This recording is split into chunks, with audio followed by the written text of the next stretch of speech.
Pasión por la Verdad 2018. La adoración en espíritu y en verdad. Bueno, ante todo agradecido con Dios por la oportunidad de compartir su bendita palabra. Hay dos versículos que son los que procuro recordar antes de iniciar cualquier enseñanza. El primero está en Santiago, capítulo 3, versículo 1. Hermanos míos, no os hagáis maestros muchos de vosotros, sabiendo que recibiréis mayor condenación. Entonces, realmente es una gran responsabilidad compartir la palabra de Dios y que este sea el sentir, porque todos de alguna manera somos maestros, en nuestros hogares principalmente, ¿no? Tenemos que recordar que nuestro principal campo misionero es nuestras familias y nuestra principal responsabilidad está con nuestros hijos, con nuestros compañeros de trabajo, con la gente que Dios nos pone en el camino. El otro está en Isaías, capítulo 66, versículos 1 y 2. Jehová dijo así: el cielo es mi trono y la tierra estrado de mis pies. ¿Dónde está la casa que me habréis de edificar y dónde el lugar de mi reposo? Mi mano hizo todas estas cosas, y así todas estas cosas fueron, dice Jehová. Pero ¿a quién mirará Jehová? Pero miraré a aquel que es pobre y humilde de espíritu y que tiembla a mi palabra. Entonces, en esa actitud, ahorita se me había olvidado una cita, gracias hermano, y la otra está en Proverbios, capítulo 30, versículos 5 y 6. Toda palabra de Dios es limpia. Él es escudo a los que en Él esperan. No añadas a sus palabras para que no te reprenda y seas hallado mentiroso. Oremos. Padre Santo, gracias Señor por tu bendita palabra. Gracias porque si no fuera por la obra de tu Santo Espíritu en medio de nosotros, seguiríamos alejados e ignorantes de ella. Te damos gracias por la obra de tu Hijo amado en la cruz, dando su vida en rescate por pecadores como nosotros. Y es en su nombre, en sus méritos, Padre amado, que ponemos este tiempo para que seas tú guiándonos, para que seas tú confrontándonos, pero también levantándonos, Señor, que tú no nos dejas caído. Padre Santo, confiamos en ti y permítenos poder comprender, entender lo que es adorar en espíritu y en verdad, por medio de tu palabra, porque te lo pedimos en Cristo Jesús, con acciones de gracias. Amén. Bueno, definitivamente pues hemos visto muchos tópicos. Tristemente hemos salido de una tradición, muchos, y nos hemos metido en otras tradiciones, porque lo aprendimos posiblemente de nuestros padres, de un buen maestro, posiblemente de la persona que nos compartió el Evangelio. Pensábamos que hacíamos lo correcto, pero bendito Dios que no nos deja a la deriva en la vida y en cada uno de los aspectos de nuestra relación con Él. Él se complace en guiarnos. Cuando el enfoque de la oración no es Dios, caemos en errores. ¿Como cuáles? Por ejemplo, el moralismo. El moralismo lleva a una adoración severa y sombría que puede ser grande en dignidad, pero sin gozo. Un entendimiento hueco, ¿sí? Que lo vemos lo que llamamos los fanáticos, ¿no? De la aceptación sin un sentido de santidad de Dios puede llevar a una adoración casual o frívola. El sentido de ausencia del amor de Dios y de su santidad llevan a un servicio de adoración que parece una junta de comité. Pero el Evangelio nos lleva a ver que Dios es trascendental e inmanente. ¿Qué quiere decir inmanente? Cuando tiene su fin dentro de su propio ser, ¿sí? Él no necesita nada de nosotros, por eso es inmanente, pero es trascendente, porque nos da ese placer, ese gusto de poderlo adorar con cada una de las cosas que hacemos en nuestra vida, ¿no? Aunque hoy estamos centrados y en estos días nos hemos centrado en el culto público, cada acto de nuestra vida es un acto o no de adoración, dependiendo cómo lo hagamos, ¿no?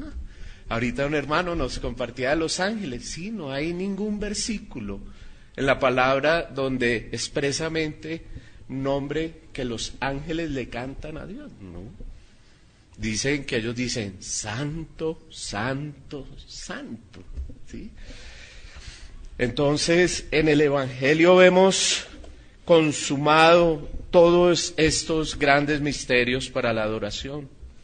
Su inmanencia hace de su trascendencia un consuelo, mientras su trascendencia hace su inmanencia asombrosa. El Evangelio lleva al asombro y a la intimidad en la adoración, porque el Santo ahora es nuestro Padre. ¡Qué bendición! No podemos olvidarnos de eso, que debemos llegar con esa reverencia, con ese respeto, con el honor que merece el Rey de Reyes, el Señor de Señores, pero tampoco podemos olvidar que nos estamos acercando a nuestro Padre. Eso es lo que encierra ese misterio del Evangelio, cuando Dios, en su infinito amor y misericordia, nos rescata para hacernos hijos suyos. La adoración y los adoradores que Dios aprueba. En el mundo en general podemos encontrar tres clases de adoradores. Primero, los que adoran al Dios verdadero. Segundo, los que adoran lo que no es Dios. Y veíamos en los diferentes ejemplos un tercer grupo, los que adoran a Dios y a lo que no es Dios. ¿A cuáles de estas clases de adoradores perteneces tú? ¿Con base a lo que hemos visto? Posiblemente estamos ubicados en la tercera, ¿no? Déjame decirte, amigo, hermano, que los que adoran lo que no es Dios y los que adoran a Dios y a lo que no es Dios están claramente condenados por el primero y segundo mandamiento. Lo encontramos en Éxodo 20, capítulo 3, versículos 3 al 6, Isaías 42, 8. En cuanto a la adoración en el mundo, se pueden observar muchas clases de adoración, según sea el objeto de la misma, pero a los ojos de Dios solo hay dos clases de adoración: la adoración santa y la adoración profana, la que le agrada a Dios y la que no le agrada a Dios. Y vimos casos bien crudos en la palabra de Dios, ¿no? Por eso, ahorita cuando el hermano Antonio hablaba de los instrumentos, termina esa adoración y la pregunta es en el Nuevo Testamento. Nos mencionaba unos versículos en Apocalipsis, Pero quiero que nos centremos hoy y quiero que me acompañen a el capítulo 4 del Evangelio de Juan, donde vamos a centrar nuestra enseñanza en este momento. Entonces, el versículo 24 del capítulo 4 dice: Dios es espíritu, y los que le adoran en espíritu y en verdad es necesario que le adoren. Entonces, quiero tomarme los primeros minuticos hablando un poquito del contexto antes de introducirnos por completo al texto. La afirmación que leemos en este versículo la hizo el mismo Señor Jesucristo. Si los anteriores pasajes expuestos y citados no son suficientes sobre este punto, en esta referencia tenemos las palabras del mismo Hijo de Dios, el único que conoce la voluntad de Dios de manera perfecta, quien es la palabra de Dios hecha vida. Juan 1:14, primera de Juan 1, del 1 al 4. Quien lo da a conocer porque es Dios encarnado. Juan 1:18, primera de Timoteo 3:16, Colosenses 2:9. Según la afirmación del Señor Jesús, ¿cuál es la adoración que Dios recibe? Creo que es muy claro el versículo, ¿no? La que es en espíritu y en verdad. La adoración que agrada a Dios no es una adoración cualquiera, ni son cualquiera los adoradores. Veíamos cómo Él reguló también esto, ¿no? Los instrumentos, las personas que podían acercarse a adorarlo, ¿no?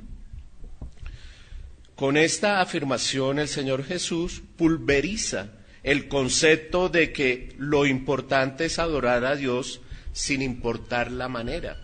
¿Se han escuchado eso? Y también lo mencionaba el pastor Antonio, el pastor Ramiro.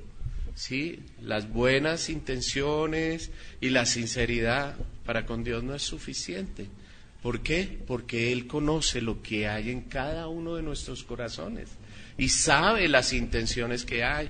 Conoce hasta lo que vamos a decir antes de que abramos nuestra boca. La interrogante que nos plantea esta afirmación del Señor es, entonces, ¿cuál es esa adoración? ¿Cuál es su esencia y su carácter? La forma correcta de saberlo es examinando el contexto de las palabras del Señor y el texto mismo a la luz de la doctrina bíblica sobre el asunto, es decir, ¿cuál fue la causa circunstancial de esta afirmación y qué es lo que el Señor estaba dando a entender con estas palabras? De manera breve vamos a ver este contexto. Antes del año 926 antes de Cristo, las 12 tribus de Israel habitaban como una sola nación, con un solo gobierno. En ese momento, pues, estaba el primer rey del pueblo de Israel, fue Saúl, siguió el rey David y Salomón. Hasta ese momento era uno solo. Pero por el pecado de Salomón vino la condenación de Dios y él da la orden y decide dividir el pueblo. Quedan las 10 tribus del norte y 2 tribus en el sur, manteniendo la promesa que le había hecho al rey David de que de su descendencia siempre habría un rey en Israel, ¿no? En el año 875 a.C., el rey de Israel, Onri, traslada la capital a Samaria. En el año 740 a.C., los asirios conquistaron las 10 tribus del norte de Israel, se llevaron en cautiverio a los más sobresalientes de la nación. O sea, ellos no se llevaban a todo el pueblo, no, se llevaban a lo mejor de la nación y dejaron en su lugar a familias de otros lugares conquistados. Entonces eso era un éxodo completo, llevaban gente de un lado para otro. Hoy en día no vemos eso, ¿no? pero simplemente te imponen una nueva cultura, ya no te trasladan, ¿sí? Y era el tema también que veíamos. Las familias que quedaron de las 10 tribus se mezclaron con las familias foráneas. La descendencia de esta mezcla fue la que tomó el nombre de samaritanos por la ciudad capital del territorio. Entonces vemos cómo este pueblo llevaba prácticamente 1000 años haciendo las cosas diferentes. Ellos solo tenían los primeros 5 libros como palabra de Dios, la Torá que conocemos, o el Pentateuco. Mientras que la tribu del sur seguían Dios dándole revelación, aunque tampoco dejó abandonado del todo a la tribu del norte, sino también los profetas fueron a molestarlos, a llamarlos al arrepentimiento, como nos hace cada día con el Evangelio. Arrepiéntete, ven a mí. El que se arrepiente de sus pecados y se aparta de ellos hallará misericordia, dice el Señor. ¿Cuántos profetas no mataron? Por ir a decirles, arrepiéntanse, lo que están haciendo está mal. ¿Cómo llegó entonces a conocer el Señor de manera personal a la samaritana? ¿Qué necesitó la mujer para ser una verdadera adoradora? Entonces vemos que necesitó primero que todo un nuevo corazón. Sin un nuevo corazón no es posible que una persona pueda agradar a Dios. Ezequiel 36, 26 y 27. Para ese cambio de corazón necesitó conocer de manera personal quién es el Señor Jesucristo. No es la religión la que salva, es una relación personal con nuestro Señor. Él tuvo que ir a su encuentro. O sea, nos ponemos en el contexto, llegan a Samaria, al pozo de Jacob, ¿no?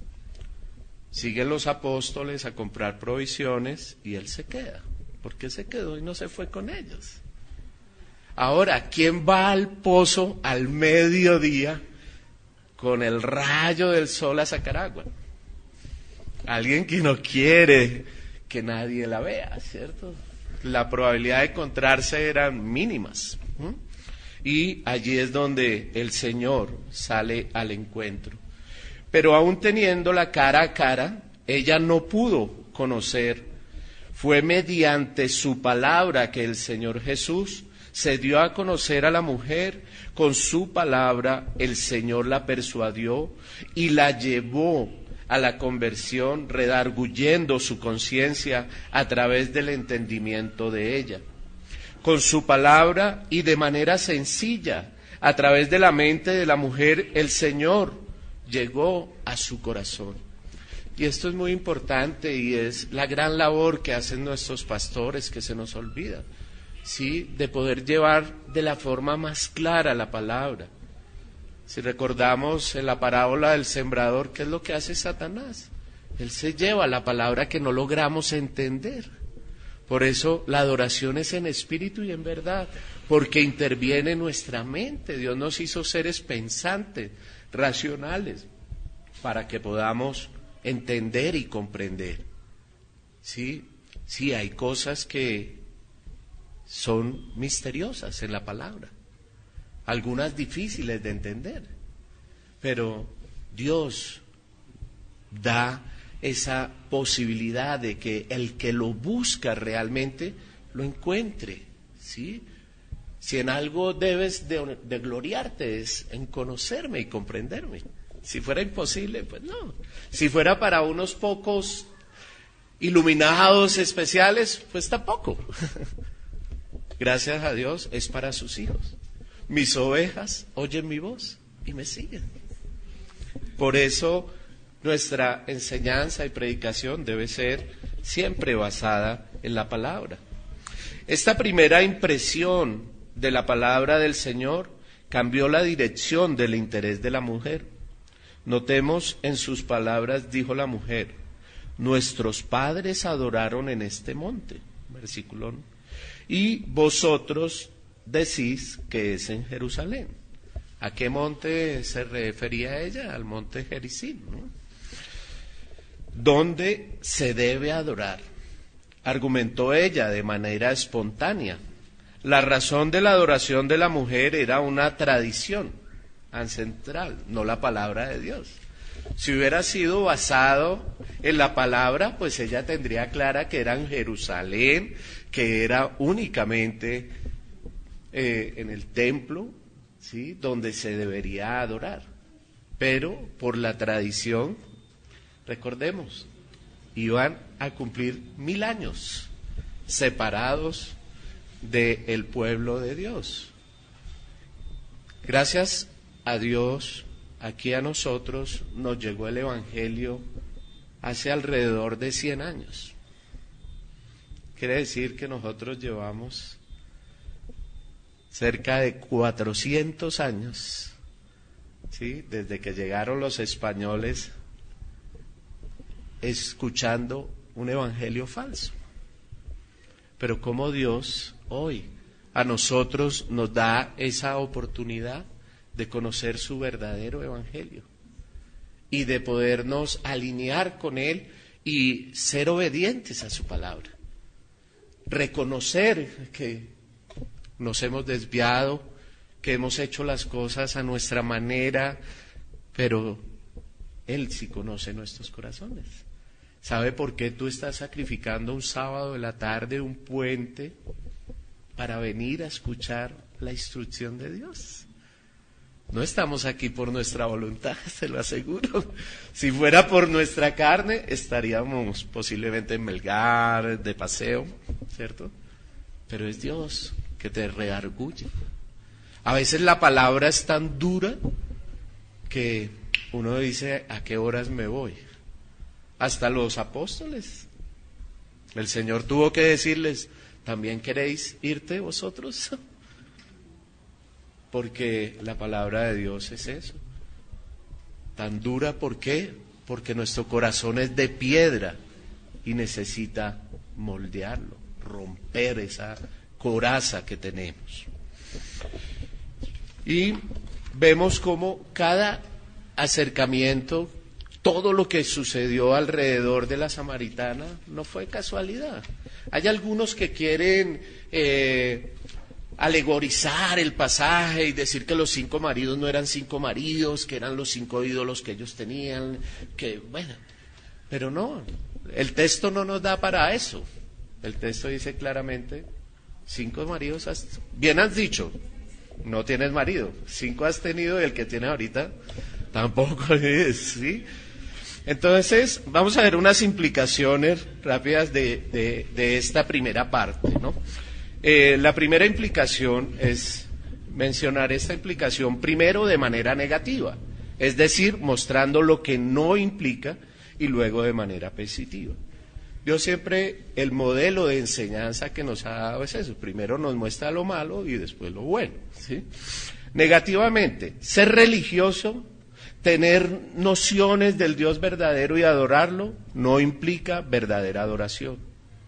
Y ser un verdadero adorador, hay personas que son religiosas, tienen nociones del Dios verdadero y lo adoran, pero no son verdaderos adoradores. Su adoración no es verdadera adoración al Dios verdadero. Era el caso de la mujer samaritana y el de muchos adoradores en los tiempos presentes. Ahora, positivamente, ¿qué nos muestra? La verdadera adoración a Dios es ser un verdadero adorador de Dios, implica más que ser religioso, tener noción de Dios y adorarlo, ¿sí? Hay muchas personas que se creen adorando al Dios verdadero porque cumplen unos ritos y unas ceremonias y unas cosas que ni siquiera saben si realmente son bíblicas o no. Segunda aplicación, la verdadera adoración a Dios y ser un verdadero adorador implica la conversión del corazón. Y la conversión del corazón implica un conocimiento personal del Señor Jesucristo. Y un conocimiento personal del Señor Jesucristo implica la persuasión de su palabra, y la persuasión de la palabra de Cristo implica exposición del entendimiento de la palabra de Cristo. No podemos decirnos verdaderos adoradores, no podemos decirnos hijos de Dios si no escuchamos su palabra. En el capítulo 8 de Juan, el Señor también le dijo a los judíos que habían creído en Él: si permaneciereis en mi palabra, seréis verdaderamente mis discípulos. ¿Qué quiere decir? Sencillo. Yo no puedo decir soy discípulo de Cristo si no permanezco en su palabra. ¿Y cuál es el fruto de permanecer en su palabra? Y conoceréis la verdad, y la verdad os hará libres. Entonces, ¿qué nos muestra también? Que un verdadero adorador es libre, puede adorar libremente. No está pensando aquí, ¿será que si hago esto es correcto o no? ¿Será que no? Es libre. El único que se puede sentar en el trono de tu conciencia es Dios, no más. Quien te dice eso así o eso asá, no sé. Vea la palabra, escudriñala, ten tranquilidad y Dios te va a dar esa paz en tu conciencia. Porque es Dios el que está sentado si estás yendo a su palabra. Ahora, si te das cuenta que lo que tienes acá no es la palabra de Dios, sino es la tradición o es lo que alguien te dijo, revalúalo para ver y ponte a cuentas con Dios. Vení, pongámonos a cuentas, dice en Isaías, ¿no? Entonces, vemos como unas lecciones prácticas de lo que hemos visto de la afirmación del Señor Jesucristo registrada en Juan 4:24 y sus implicaciones. Aprendemos que no se es un adorador en espíritu y en verdad por ser meramente religioso, con noción del Dios verdadero, sino una conversión de corazón. Nadie puede ser un verdadero adorador y nadie puede experimentar una verdadera conversión sin un conocimiento personal de quién es el Señor. La segunda lección, lo que hemos visto de la afirmación del Señor Jesús y sus implicaciones nos enseña que la adoración que Dios aprueba implica no solo que esté dirigida al Dios verdadero, quiere un reconocimiento de la esencia misma de Dios, quiere conocimiento de lo que Dios ha revelado en cuanto a los requerimientos fundamentales para ofrecerla, los medios, los elementos para que éstas sean aceptas. Vemos cómo reguló todo, ¿no? Ahora, centrémonos específicamente en el texto. Dios es espíritu, y los que le adoran en espíritu y en verdad es necesario que le adoren. Primero, requiere conocimiento de la esencia y el carácter de Dios. Nuestra adoración va a depender de cuál es ese conocimiento que yo tengo de Dios. Siempre se me viene a la mente ese santo, santo, santo de los querubines.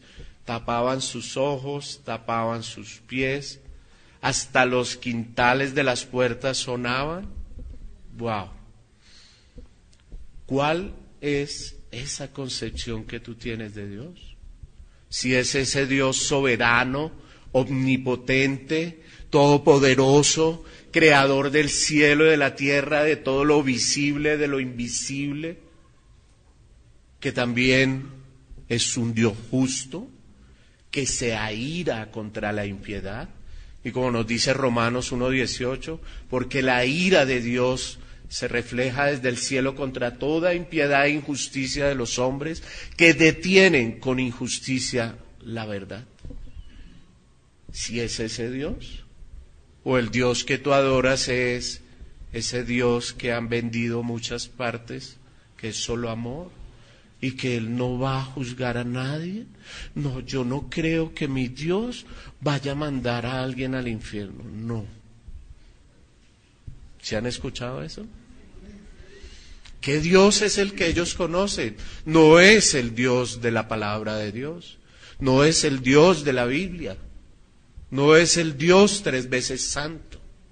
No. Que no daría por inocente al culpable. Que alguien tenía que pagar el precio por nuestros pecados.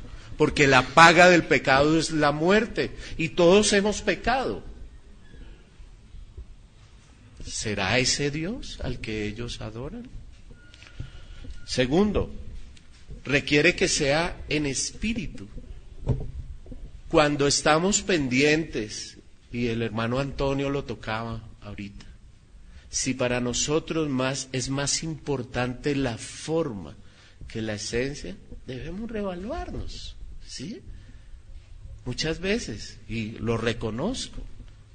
Yo salí de una mega iglesia por la gracia de Dios y después de estar gritando fuego, fuego, llegar a sentarme con un himnario en reverencia a cantarle a Dios, santo, santo, santo. Qué difícil. Pero Dios tiene misericordia. Y como dice su palabra, ¿a quién quieres seguir? ¿A Dios o a los hombres? ¿A quién le vas a obedecer? Pero es que están mis amigos, está el que ama a padre o a madre más que a mí, no es digno de mí, dice el Señor. El que no deja eso y va en pos de mí, no es digno de mí. El que toma su arado y mira hacia atrás no es digno de mí. El Señor lo exclama de muchas formas. Sí, tristemente recordamos con nostalgia muchas cosas. Y no podemos desecharlo todo. Hay cosas buenas que hay ahí. Los momentos de oración, las vigilias, la intercesión permanente.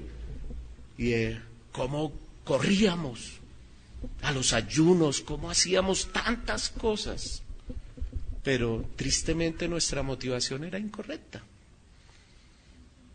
Por la misericordia de Dios hoy estamos aprendiendo cómo adorar en espíritu y en verdad, cómo poder llegar al Dios verdadero en pleno conocimiento de lo que es su verdad. ¿Qué significa esto? Significa que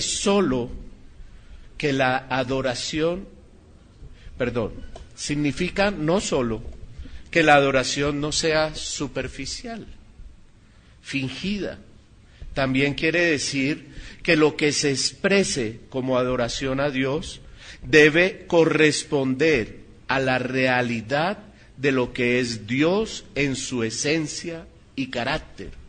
Para lo cual el adorador, además de conocer que Dios es espíritu infinito, eterno, todopoderoso, sabio, puro y santo, necesita saber cómo relacionarse con Él. Yo no puedo ir a visitar al presidente como yo quiera. Ahora, si eso es un hombre mortal como nosotros, ¿cómo me dejo acercar a Dios? ¿Cuántos capítulos de la palabra de Dios se usaron para describir el tabernáculo y todos los utensilios y todas las cosas que iban a ir ahí? ¿Por qué? Porque era la forma correcta de ir al encuentro con Dios en ese momento. Y nosotros a veces somos irreverentes.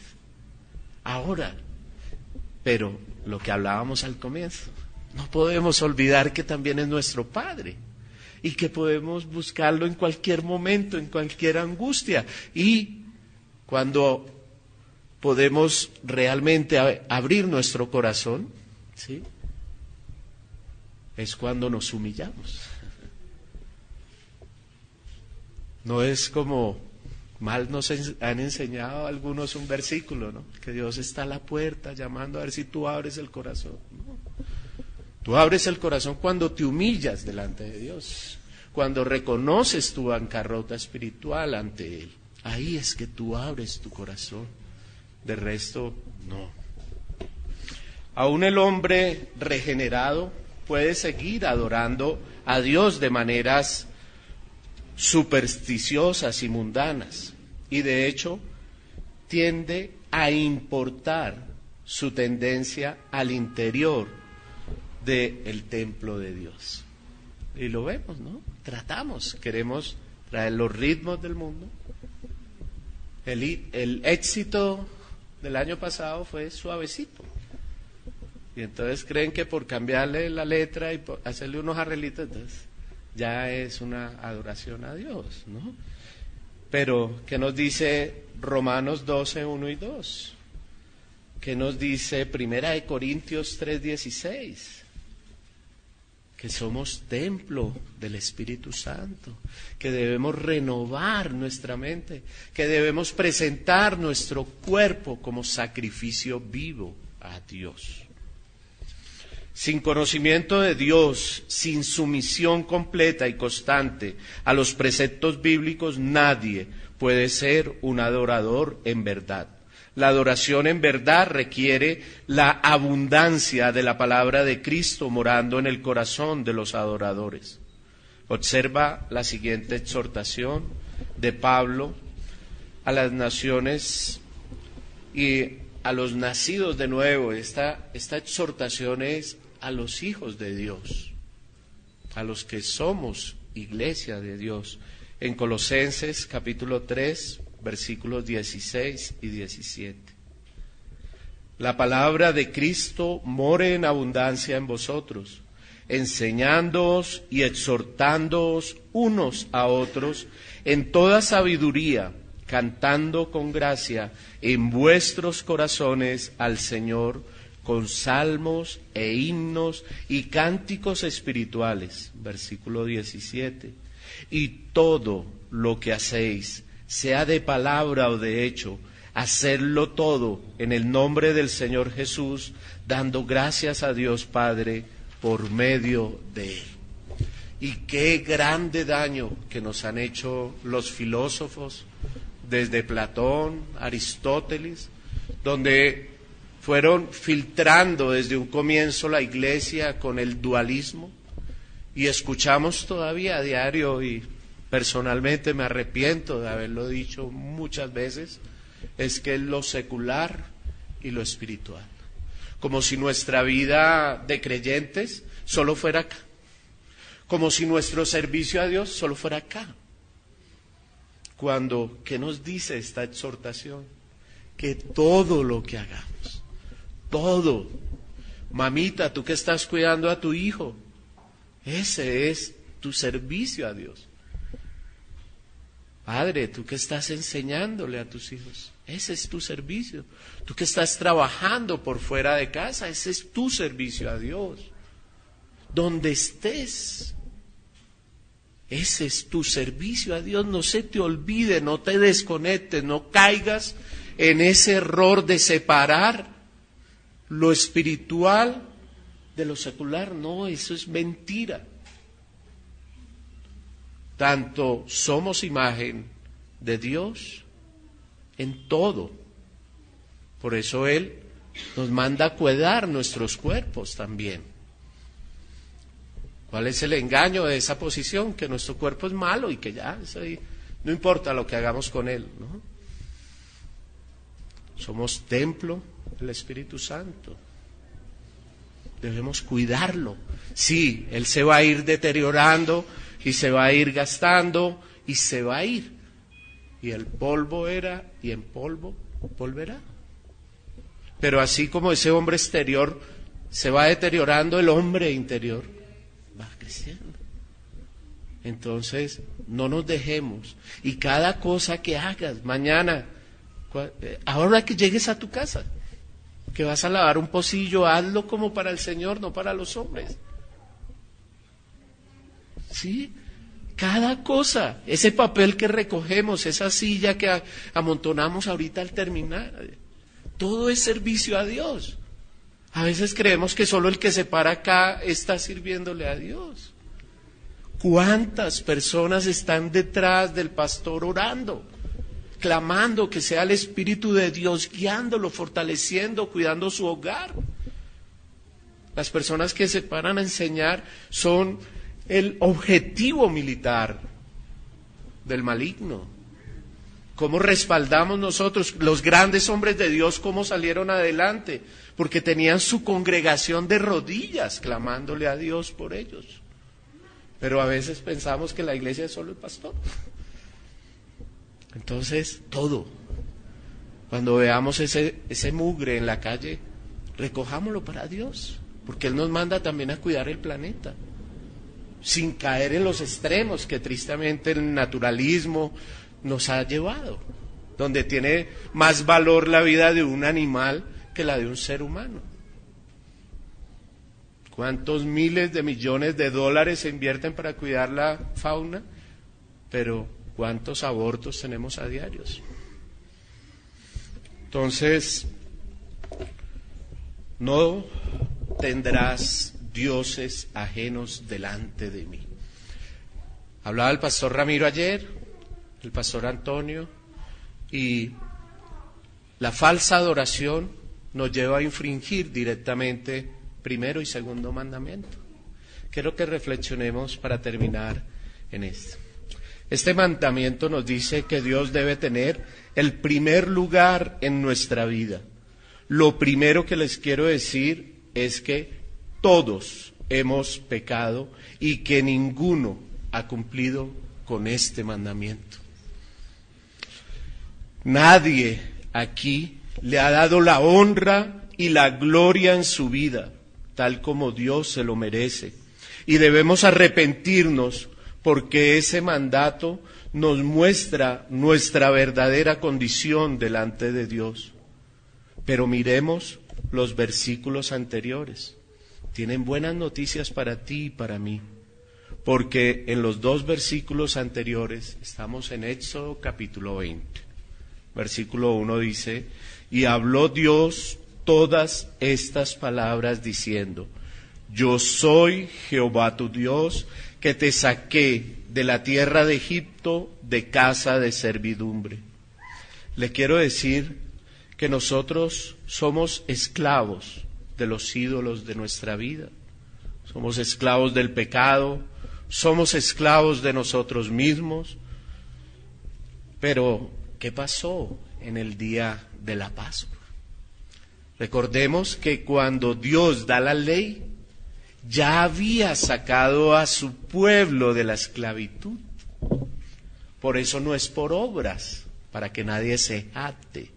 Dios primero nos llama, nos regenera, nos cambia, nos libra de la esclavitud del pecado, nos pone su Santo Espíritu, nos cambia ese corazón de piedra por uno de carne, pone su ley nuevamente en el corazón. ¿Para qué? Para que ahí sí podamos andar conforme a su voluntad. Pero en el día de la Pascua, Dios libró a su pueblo de la esclavitud en Egipto. Y como hemos visto, Dios dio reglas muy específicas para adorarlo. Pero además dijo que debían matar un cordero y debían poner la sangre en la puerta, y al pasar por esta puerta debían dejar atrás esa esclavitud al pasar por la sangre del cordero. Quiero decirte que ese cordero representaba a Cristo, el Cordero de Dios que quita el pecado del mundo. Y si queremos que Dios esté primero en nuestras vidas, no podemos hacerlo sin la ayuda del Cordero de Dios. Él murió en la cruz para librarnos de cualquier tipo de esclavitud, incluyendo la esclavitud de los ídolos falsos de nuestras vidas. Si doblamos nuestras rodillas, abrimos realmente nuestro corazón, reconociendo nuestro pecado, confiando en que Él nos limpie y que con el poder de su Espíritu Santo nos vaya transformando para que Él tome más y más ese lugar que solo Él merece en nuestra vida. Eso es justo lo que Dios quiere hacer, porque por eso murió Cristo en la cruz, para exaltar a Dios en tu vida y en la mía, y para librarnos de la esclavitud del pecado y poder adorarlo como Él manda, en espíritu y en verdad. Pasión por la Verdad 2018.